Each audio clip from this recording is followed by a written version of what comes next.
आज की जो प्रेस वार्ता करने का जो वजह जो आप साथियों को भी पत्रकार छायाकार साथियों को जो आज यहाँ पे याद किया है आप लोगों को के समक्ष रूबरू होने का जो आज निर्णय लिया वो आप सब देख रहे होंगे। मेरे पीछे युवा खड़े हैं और ये कई दिनों से मेरे संपर्क में थे। मैं भी जो न्यूज़ पढ़ रहा था इनका हर रोज़ कहीं ना कहीं रोष प्रदर्शन युवाओं के द्वारा किया जा रहा था, चाहे वो पुलिस भर्ती का हो या अन्य दूसरे मैटर। जो सरकार ने जो है ना उस पर कोई गंभीरता ना लेते हुए एक किस्म से युवाओं के साथ एक भद्दा मजाक करने का काम करती आ रही। उसी के संदर्भ में युवा सारे अपने भविष्य को लेकर बार बार मेरे से संपर्क इनका हो रहा था। आज ये फिर कल से जो है कि बहुत बड़ा एक विस्फोट करने का काम केंद्र सरकार के द्वारा एक बहुत बड़ा अन्याय इस देश के युवा के साथ करने वाला ऐसी योजना को लॉन्च करने के बाद तो इन युवाओं में एक बहुत ही ज़्यादा गुस्सा और अग्र तेवर इनको देखने को मिल रहे हैं कल से। और आपने न्यूज़ सुनी होगी कि अभी तक लगभग 2 हमारे ऐसे बच्चों ने जो आर्मी में सेलेक्ट हो चुके थे सिर्फ अपने कॉल लेटर का इंतज़ार कर रहे थे, और जब कल ये खबर सुनी अग्निपथ वाली योजना के बारे में तो उन्होंने डिमोरलाइज और हताश होकर उन्होंने सुसाइड करने का कड़ा कदम उठाने का काम किया है। उसमें एक सचिन लाठर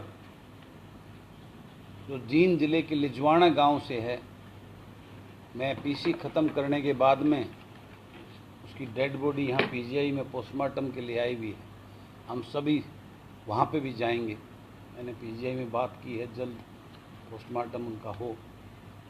और एक और खबर आ रही है कि एक और हमारे युवा ने इस प्रकार का कड़ा कठोर कदम अपनी जीवन लीला समाप्त करने का काम किया है। आज बहुत चिंता का विषय है कि आज का युवा जिसको ये नेता लोग बड़े बड़े अपने भाषणों में स्पीच में देश का उज्जवल अजीज भविष्य के संबोधन करते हैं, और आज वो युवा अपने भविष्य को लेकर जिस प्रकार से हताश निराश और आत्महत्या जैसे कदम उठाने को मजबूर हो रहा है, तो मैं सरकार से पूछना चाहता हूँ ये कैसी सरकार है? ये अच्छे दिन आने की बात करने वाली सरकार ये कौन से अच्छे दिन इस देश और प्रदेश में लाने का काम कर रही है? आज ये बहुत बड़ी चिंता का विषय बन चुका है कि प्रदेश का युवा आज 40,000 से ज़्यादा प्रार्थी हरियाणा पुलिस की रिजल्ट की बाट जो रहा है, अनेकों बार अपना प्रदर्शन कर चुका है। 2019 के बाद में इस मनोहर नंबर 2 सरकार के कार्यकाल में 2019 के बाद में जितनी भर्ती अब तक जो भी रिक्रूटमेंट इन्होंने की है वो एक भी सिरे नहीं चढ़ पाई है। और जिस प्रकार से बार बार एग्ज़ाम का पोस्टपोन होना, बार बार जो है और अनेकों अड़चने आना, कभी कोर्ट के माध्यम से, कभी और अन्य माध्यम से, कभी पेपर का लीक होना, इस प्रकार से बच्चों युवाओं के साथ एक खिलवाड़ किया जा रहा है। और इसी बात को लेकर मैं सरकार को सचेत और सावधान करने के लिए मैंने इन सभी युवा साथियों के साथ एक निर्णय भी लेने का काम किया है। अगर सरकार को इसी प्रकार का खेल करना है तो अपने ये स्टाफ सिलेक्शन कमीशन और इनको बंद कर देना चाहिए, एचपीएससी को, एचएससी को। भाई क्यों ये बार बार जो है ना युवाओं के साथ खेल कर रहे हैं, एडवर्टाइजमेंट निकालते हैं और किसी भी रिक्रूटमेंट को जो है ना ये मैच्योर करने का काम नहीं कर रहे। और आज बेरोजगारी में हरियाणा प्रदेश नंबर 1 पे आ चुका है। आज 35% के करीब जो है युवा आज बेरोजगारी का ग्राफ जा चुका है। तो इससे बड़ी निराशा की और जो है ना गंभीरता की कोई बात नहीं हो सकती। इस विषय को लेकर मैंने आज अभी आप सभी युवा साथियों को ये प्रेस कॉन्फ्रेंस करने का निर्णय लिया ताकि सरकार के कानों में ये जूं जाए। कोई नहीं चाहता आंदोलन हो। ये आंदोलन तब किए जाते हैं जब मजबूरी वो हालात पैदा हो जाते हैं जिसके लिए आंदोलन करने पड़ते हैं। आज वही हालात है। आज पूरे प्रदेश का युवा आंदोलन करने पर मजबूर हो चुका है। क्यों हो चुका है? क्योंकि उसको अपने भविष्य का कोई रास्ता नजर नहीं आता। इस बात को लेकर हम सभी ने निर्णय लिया है कि सरकार का HSC और UPSC ये इसी प्रकार का खेल करना है तो क्यों ना इन HSC के दफ्तर में ताला लगा दिया जाए। सरकार को सचेत और जगाने के लिए हमने एक निर्णय लिया है कि आने वाली 22 तारीख को हम पूरे युवाओं के साथ में चंडीगढ़ के अंदर हरियाणा स्टाफ सिलेक्शन कमीशन के ताला लगाने का काम करेंगे पंचकुला के अंदर। अगर नौकरी नहीं देनी तो HSC को खोलने का, उसके दफ्तर को मोटी मोटी तनख्वाहें देने का, उनके चेयरमैन लगाने का, उनके मेंबर लगाने का कोई फ़ायदा नहीं है। तो आज मैं आप मीडिया के साथियों के माध्यम से इस बात का ऐलान करता हूं कि मैं 22 तारीख को जाकर HSC के आगे गेट पे ताला लगाने का काम करूंगा और ये संदेश देने का काम करूंगा कि ये खेल सरकार को अब बंद करना होगा और सरकार को युवाओं को नौकरी देनी होगी। ये खेल अब और चलने वाला नहीं है। उसी एवज में जिस प्रकार से अग्निपथ की योजना जो आई है, ये योजना, इसमें सरकार एक तरफ तो कहती सशक्त जो हमारी सेना होंगी, विश्व में नंबर 1 पे सेना होगी। मैं अभी PK सहगल जी जो एडवाइज़र रहे हैं सेना के उसके मामलों के, सैन्य मामलों के, उनका मैं इंटरव्यू सुन रहा था, रात को इंटरव्यू आया। वो कह रहे हैं ये किस प्रकार की सशक्त सेनाओं बनाने का जो है सरकार ने निर्णय लिया है। उन्होंने बड़ी नाराज़गी दी है। अगर 4 साल में एक कंप्लीट सैनिक को तैयार होने के लिए लगभग 7 से 8 साल लगते हैं और 4 साल में कौन सा सैनिक तैयार करना चाहते हैं? जो पीछे कैजुअलिटी मैंने डेटा लिया, पहले तो 5 साल से कम जिसकी जॉब होती उसको पाकिस्तान बॉर्डर पे उधर जो है ना सियाचिन J&K के अंदर उसकी पोस्टिंग भी नहीं की जाती थी।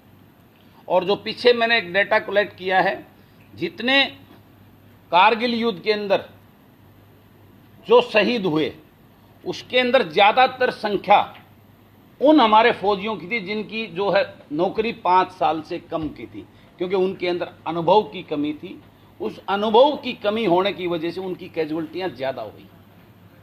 ये ऑन रिकॉर्ड डेटा है जो मैं आप सबके समक्ष तो बताना चाहता हूँ। और अब सरकार मात्र 4 साल के लिए युवाओं को सिलेक्ट करेगी। उनके अंदर कौन सा जज्बा होगा जो एक आर्मी के एक सोल्जर को, एक सच्चे सिपाही को, जो हिंदुस्तान का सपूत जो लड़ाई लड़ता है बॉर्डर पे, अपनी जान हथेली पे लड़ता है, उसको तैयार होने के लिए 7 से 8 साल मिनिमम लगते हैं। और ये 6 महीने के अंदर ऐसी कौन सी ट्रेनिंग देकर उसको तैयार करके 6 महीने के बाद में उसको पाकिस्तान और चाइना के बॉर्डर पर लगाएंगे। दूसरी तरफ उनके ट्रेंड सैनिक होंगे, ये किस प्रकार के मुकाबला करेंगे, इनकी कैजुअलिटी होगी या ये उस युद्ध को छोड़ के भागेंगे, क्योंकि इनके इधर 4 साल के लिए कौन अपनी जान को हथेली पर रख के वहाँ जंग लड़ने का काम करेगा। तो ये देश हित के लिए बहुत बड़ा नुकसान का संदेश है। ये हिंदुस्तान की अखंडता और सुरक्षा के लिए बहुत बड़ा खतरा है। तो मैं आप सब मीडिया के साथियों के माध्यम से इसके अंदर सरकार को निवेदन करना चाहता हूं, माननीय मुख्यमंत्री और प्रधानमंत्री जी को निवेदन करना चाहता हूं, रक्षा मंत्री जी को निवेदन करना चाहता हूं कि इस फैसले को तुरंत प्रभाव से वापस लेते हुए इसको बंद करें और युवाओं के भावनाओं, जो आज देश का युवा के अंदर एक जज्बा है, एक राष्ट्रीयता की भावना का, बॉर्डर पर जाने का, अपने देश के लिए लड़ने के लिए, अपने देश के लिए जो जान निछावर करने का जो जज्बा है, वो कैसे 4 साल के लिए पूरा हो सकता है। 4 साल के अंदर जो ट्रेनिंग लेकर जो हमारा युवा आएगा वो किसी खाते का नहीं रहेगा। उसको आगे आने के बाद में कहीं कोई नौकरी नहीं मिलेगी, कोई सरकार नहीं दे पाएगी। या तो सरकार 4 साल के लिए अनट्रेंड होती है तो उसके लिए जो है ये करेगा, वो जब वहाँ से बाहर आएगा उसको स्टेट पुलिस के अंदर सबसे प्रायोरिटी उसको देकर उसको स्टेट पुलिस के अंदर भर्ती किया जाएगा। लेकिन ये तो सिर्फ मात्र एक खिलवाड़ है उन युवाओं के भविष्य के साथ में। और वो युवा ऐसा एटम जिसमें अग्निवीर बोल रहे हैं, वो अग्नि आग का एक गोला बन के आएगा। उसको देश के खिलाफ कभी भी यूज किया जा सकता है देश के लिए, क्योंकि उसके सामने कोई रास्ता नहीं होगा, उसके सामने कोई लोभ लालच देकर वो आग का गोला इस देश के लिए खतरा बन सकता है। तो सरकार को इस बात की चिंता करते हुए मैं आप सब मीडिया के साथियों के माध्यम से कहना चाहता हूं, इस निर्णय पे पुनर्विचार करके इसको वापस लेना चाहिए, अन्यथा ये बहुत बड़ा अन्याय और देश के आने वाले समय के अंदर आप देख रहे होंगे कल से जिस प्रकार की खबरें आ रही हैं, पूरे देश से प्रदेश से कई प्रदेशों में आगजनी हुई है। इस देश को आग में झोंकने का काम करेगी, क्योंकि जब युवा भड़क गया तो उसको कंट्रोल करना सरकार के बस की बात नहीं होगी। तो मैं सरकार से निवेदन करना चाहता हूँ, इस देश की अखंडता, इसकी सुरक्षा और इसकी शांति और समृद्धि के लिए ये बहुत ज़रूरी है कि इस निर्णय पर पुनर्विचार करके तुरंत प्रभाव से इस पर रोक लगानी चाहिए। और जो भर्तियाँ जो हमारे बच्चे जिनका सब कुछ हो चुका था, रिजल्ट आउट, आज वो उसकी कॉल लेटर का इंतजार कर रहे थे, उनको जो है ना वो लेटर देकर उनको जो है ना दोबारा से उनको कॉल लेटर के साथ में उनको अपॉइंटमेंट देने का काम करना चाहिए। विधायक इसी में एक सवाल मेरा भी है जी। अभी एक पीछे में 2 साल से बच्चा था, वो सेना की भर्ती कर रहा था जी, तैयारी और सुसाइड कर लिया 15 आज। आज ये आप तीसरी खबर बता रहे हैं। दो तो मेरी एक सचिन लाठर जो जींद का है उसने कल किया है, उसकी बॉडी उसमें है, मैं अभी जा रहा हूँ, नहीं वो कल किया हुआ है सचिन लाठर, वो तो मैंने पहले बता दिया। तो ये ऐसी घटनाएं, वो तालू की घटना आपके सबके सामने थी, कितना बड़ा वो जो है उसने सुसाइड किया था, उसके जज्बे को देखिए कि वो भर्ती होने का कितना जुनून था उसके अंदर, और आज सरकार ने क्या कर दिया, वो सपना ही तोड़ दिया सबका। कितनी बड़ी संख्या में आज हर साल लगभग 55,000 रिटायरमेंट आर्मी से हर साल होती है। और मैं उनकी रक्षा सलाहकार थे, वो उनकी सहगल साहब की वो बात सुन रहा था, उसमें से 1% को भी न सरकार रीएडजस्ट, 2% को भी रीएडजस्टमेंट नहीं कर सकती। जिसे हमारे गृह मंत्री जी ने कहा था भाई इनके लिए बहुत सारी अपॉर्चुनिटी, जो बच्चे आएंगे, जो 25% तो फौज में एडजस्ट हो जाएंगे, 75% जो वो लेंगे, वो जो है ना उनके लिए बहुत सारी अपॉर्चुनिटी होगी। मैं आपसे पूछना चाहता हूँ, आज सिक्योरिटी गार्ड में भी मेरे यहाँ साइटों पे जो ना मैंने गार्ड्स लगा रखे, मात्र 12-12 हज़ार रुपये में वो एक रिटायर्ड फौजी जो है ना वहाँ पे नौकरी करता डंडा लेकर। तो क्या भविष्य है उनका आने के बाद में? और वो तो चलो ये मान लो उनको पेंशन भी मिल रही है, पहले आज जो आएंगे इनको तो सिर्फ एक कागज का टुकड़ा मिलेगा 4 साल के बाद, इनको कोई आर्मी के बेनिफिट्स नहीं मिलने वाले हैं, जिसकी वजह से इनका भविष्य सुनिश्चित हो सके। ये मात्र उस कागज के टुकड़े से इनका भविष्य, आगे स्कोप खत्म हो चुके होंगे, कोई जॉब इनके लिए बची नहीं होगी। इनका जो मेन करियर के 4 साल हैं, जिसमें ये तैयारी करके वो अपनी जॉब की या वो और किसी जॉब की जो तैयारी करके उसको लेने का काम करता, वो वहाँ पे नष्ट हो जाएंगे। उसके बाद ये बेरोजगार हो जाएंगे, और ये बिल्कुल पूर्ण रूप से मैं कहता हूँ अग्निवीर नहीं होंगे, ये आग के गोले होंगे। ये कितने ब्लास्ट करेंगे और क्या इस देश का होगा, इसका आज उसका वो लगाना बहुत ही गलत और नाजायज आकलन करना बहुत, ये आगे आने वाले परिणाम बहुत गंभीर हो सकते हैं। तो मैं आप सब साथियों के माध्यम से ये अपील है इस देश के युवा की, इस देश के प्रधानमंत्री से, कि ऐसा निर्णय इसको वापस लें और युवाओं के भविष्य की चिंता करते हुए उसको रोजगार देने की बात करने की। मनसा तो इसमें मनसा मुझे लगता है जिस प्रकार से सरकार ये कर रही है, ये सिर्फ आने वाले 2024 के चुनाव के लिए खेल है, इससे ज़्यादा कुछ नहीं। आज 46,000 जो पोस्ट निकाली है वो एक बार एडजस्ट करके उसको सिर्फ दिखाने के लिए एक बार साल, लेकिन ये 4 साल कैसे वो जज्बा पैदा होगा 4 साल के लिए उस युवा में? ये मंशा तो सरकार की साफ नजर आती है, आपको भी नजर आती है, आप बुद्धिजीवी रोष ये युवाओं नहीं, आप देखेंगे इसका रोष आज हर नागरिक के अंदर है, हर किसान के अंदर, क्योंकि किसान का बेटा ही फौज में जाता है, गरीब का बेटा फौज में जाता है, साहूकार का बिजनेसमैन का पैसा उसको चिंता नहीं है।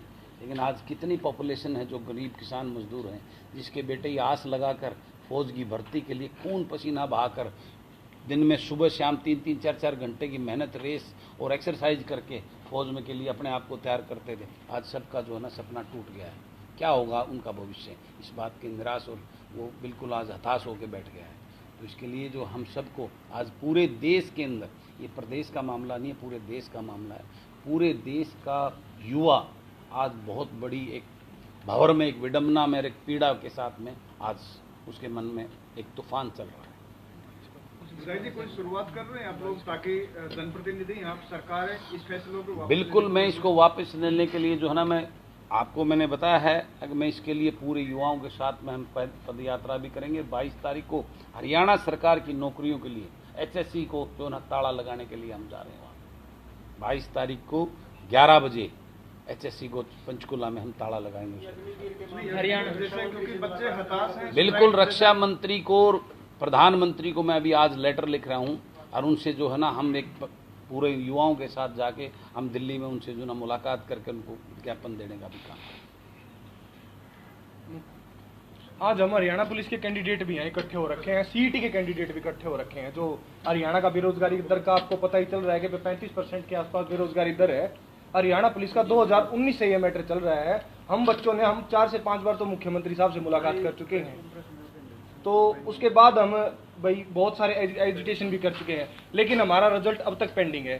CET की भर्ती 15 जनवरी 2020 को ये बनाया गया था और आज तक उसका पेपर नहीं लिया गया। जब से मनोहर सरकार 2 बनी है उसके बाद से आज तक, अभी तक 3 साल होने वाले हैं कि एक भी भर्ती नहीं हुई है, एक सिंगल भर्ती नहीं हुई है। और हम हरियाणा पुलिस वाले कैंडिडेट लगातार 2.5 साल के आसपास से दर बदर ठोकरे खा रहे हैं। जब से परिणाम के लिए हम दर ठोकरे खा रहे हैं।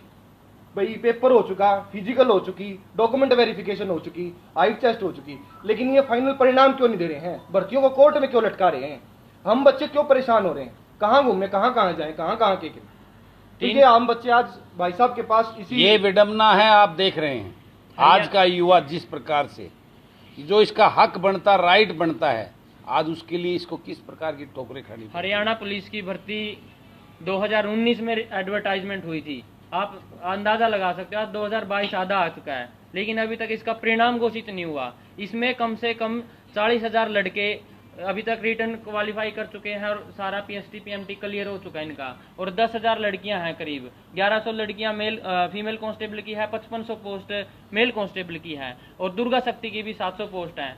ये जो भर्तियां हैं हरियाणा सरकार की दूसरी जो योजना में मनोहर सरकार आई है, इसकी सबसे बड़ी भर्ती है और 3 साल से ये अभी तक पूरी नहीं हो रही। अब आगे जो CET का काम है, ये भर्तियां जब तक पूरी नहीं होंगी तब तक आगे CET का काम चालू नहीं होगा। तो कैसे रोजगार मिलेगा जब तक पुरानी भर्तियां ये 3-3, 4-4 साल लटका देंगे। 5 वर्षीय योजनाएं बना दी इन्होंने, तो आगे कैसे हरियाणा का युवा रोजगार के लिए मनोहर सरकार से दरख्वास्त लगाएगा। 22 तारीख को हम भाई साहब के नेतृत्व में, बलराज भाई साहब के नेतृत्व में बहुत बड़ा महाआंदोलन करने वाले हैं, प्रदर्शन करने वाले हैं और वहां जाके कमीशन को ताला लगाएंगे और उनको बताएंगे जब भाई अगर आप भर्ती नहीं कर सकते ना, तो फिर एक कमीशन की जो तनख्वाहें दे रहे हैं, जो चेयरमैन साहब बैठे हैं, बड़ी बड़ी बातें करते हैं, इंटरव्यू में बड़ी बड़ी बातें करते हैं, तो वो उस चीज का मैटर ही क्या है जब आप नौकरी नहीं दे सकते। तो 22 तारीख को हम आंदोलन करने वाले हैं भाई साहब के नेतृत्व में। अब ये तो आपके सामने है बंधु, जो 2 करोड़ रुपए पहले हर साल देने वाले थे, अब तो 10 लाख पे आ गया मामला। पहले तो 2 करोड़ देने वाले थे। तो ये सच्चाई, अब कब तक इस बात को चलेंगी? ये सच्चाई युवाओं के साथ में आ चुकी है आज, और ये बिल्कुल दूध का दूध पानी हो चुका है कि सरकार की आज ऐसे माहौल में कोई स्पेशल ऐसी कोई योजनाएं नहीं है जिससे युवाओं को सेटिस्फाई किया जा सके, युवाओं को रोजगार दिया जा सके। खाली बातों से अब पेट भरने वाला नहीं है।